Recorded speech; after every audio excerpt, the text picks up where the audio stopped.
If you're in an argument with one of your liberal friends and they pigeonhole you into saying, oh, you don't care about certain people, and next thing you know, you're being called a racist or a fascist or a Nazi, how do you defend against that?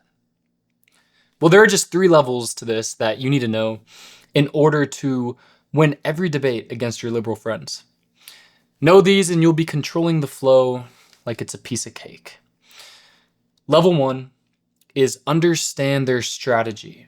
For most of them, they enter arguments close-minded, where they aren't willing to actually receive anything or try to solve the problems being brought up. They just need to prove you're wrong. And so when they aren't able to confidently and securely prove that your perspective is wrong, because let's say you have facts, documentation, or unbroken lines of logic that contradict what they're saying, when proving you wrong is now out of the question, it's natural then to shift into proving that you are somehow stupid or evil. Because whatever you say then is automatically baseless. Because how could a stupid and evil person ever say something that's true? So let's say you're arguing against DEI, which is essentially enforcing diversity among employers. When you have the facts, the numbers, and the logic on your side, and they can't overcome any of those, their argument shifts from, hey, DEI is good, to you're a racist because you don't care about diversity.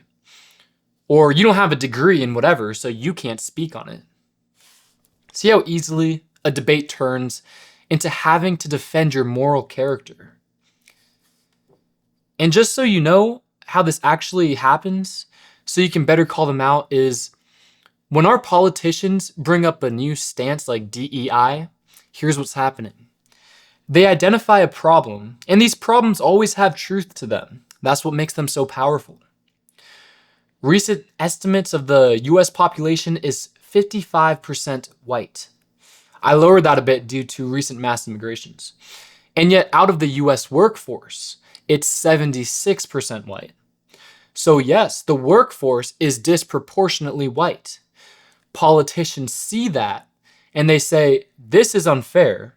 We need to take care of minorities and fix that. So here's DEI. The problem with that is that they're trying to fix the results directly without fixing the things that cause those results. Instead of saying, hey, maybe it's because most black families grow up without fathers. Let's try fixing that. Or maybe a lot of migrants can't speak English, so it might be harder for them to be fairly presented in the workforce. Let's work on that. Instead, they want to say, hey, small businesses, you're now required to have this many minorities working for you, otherwise you'll be taxed more. They fix this as the only problem because for politicians, it's their way to give themselves more power.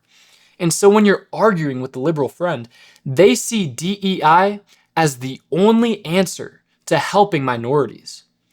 So when you say, no, I don't support forcing DEI on businesses, you're basically saying, no, I don't want to help minorities. So see how they pretend these problems have one solution? And if you're against that one horrible solution, that means you're against trying to solve these problems. So in this DEI scenario, if that card is played on you, someone calls you a racist for not wanting to help minorities, say, I do care, I do want to help. And DEI is not the way to do that. So that's their strategy. And now we're on level 2, which is learning how to debate beyond facts. This is very important because data can always be taken out of context to prove completely opposite points. And so instead of just relying on data, which also tends to fall deaf on the ear, you can extend your stance to what is objectively right to the individual. Back to the DEI example, is it right to force an employer into hiring people based on their skin color? Is it right for a person to be hired based on their skin color?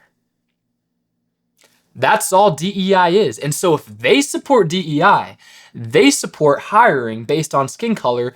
That by definition makes them the racist.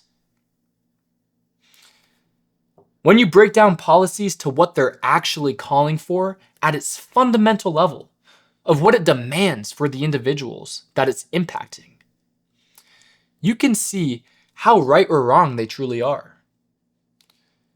You actually end up flipping their strategy of making you out to be evil, since they see this as the only solution. And instead, you call out the fundamental nature of these stances by what they're actually demanding from the individual. And so now, if they still support DEI policies of hiring people based on their skin color, they become the racist. Uncover the nature of their stances, their views, and their policies by asking what they actually demand of the individuals involved. And you'll see that most of the time, these horrible words that they use to describe you actually describe their views. And finally, level 3 is knowing your objective and knowing when to quit. This one is the most simple of all these levels, but it really helps organize and structures the entire debate. Let's say your friend says something completely outrageous and you usually don't care to speak back, but this time you just feel like you have to do something. Never just react.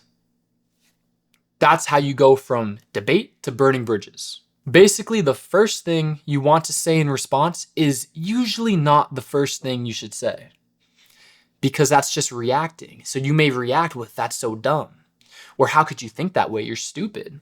It's usually a personal attack. But even if it's not aggressive or mean, before you speak, it's always important to ask, what do I want to get out of this? Do I want to change their entire belief system? Do I just want to change their perspective on that one topic? Or maybe I just want them to know that I don't like what they said and I don't agree. There are many different outcomes that you could be chasing, but it's important that you know why you're doing it before engaging. What do I want to get out of this? What outcome am I looking for? If you don't know, then don't engage, because it's not worth it and it will waste your time. So just by answering this question, your approach will change entirely. What you say and how you say it will be better, and you will likely leave this debate feeling much better because it was productive, instead of walking away upset that you just wasted your time. Now, I do want to add something very important here, but first, here's a quick recap. By understanding these 3 levels, you will be controlling the flow of every debate. Level 1 is know their strategy. Focus on the debate at hand and be aware when they try to shift it from attacking your ideas to attacking you. Level 2, debate beyond facts. All you need to do is prove contradictions in their logic, which you will almost always find when you think about what the true nature of their stance is. What are they actually demanding from the people involved? What freedoms do they want to take away? What do they want to force on individuals like you and me? And finally, level 3, set your objective and know when to quit. When you uncover the nature of their stance, meaning what it's truly demanding for the actual people involved, some examples: DEI, hiring based on skin color; minimum wage, forcing people to pay employees a certain amount no matter the job; or tax the rich, which is when you work harder to bring more values to society, like Steve Jobs with the iPhone, Henry Ford with our cars, you should be punished. That when you put in 80 plus hours of working a week to bring something new to the world, you should be punished for actually making an impact. You see, just by asking what they're actually demanding at its core, you see how evil it is for the victims involved. And when you try to communicate that, maybe through metaphor or personal examples, if your friend understands but still does not agree, then you should quit right there. Because that reveals one of 2 things about that person's very essence. Either 1, they have no logic. Or 2, they inherently believe in punishing innocent individuals to help a collective or a society. And to put those in metaphors, you are either trying to convince a kid that Santa Claus is not real, or trying to convince a serial criminal that it's wrong to commit a crime. Now, on a personal note, and I hope you hear this, my goal from giving you these tips is not to create someone who can go out and just start debating with everyone. My real goal is to give you mental fortitude. For too long, we individuals, have been attacked, smeared, and pushed into a corner of thought and idea. And with the hate that's out there, it's easy to question our own beliefs, passions, and even our dreams of what we want to get in life. This is no longer a battle of sides. This is a war against individuality. The people who are unique, creative, and ambitious are put under fire. We're told to stop caring about ourselves, about our families, and instead put all our attention on random people suffering thousands of miles away. To give up everything we have to help the collective.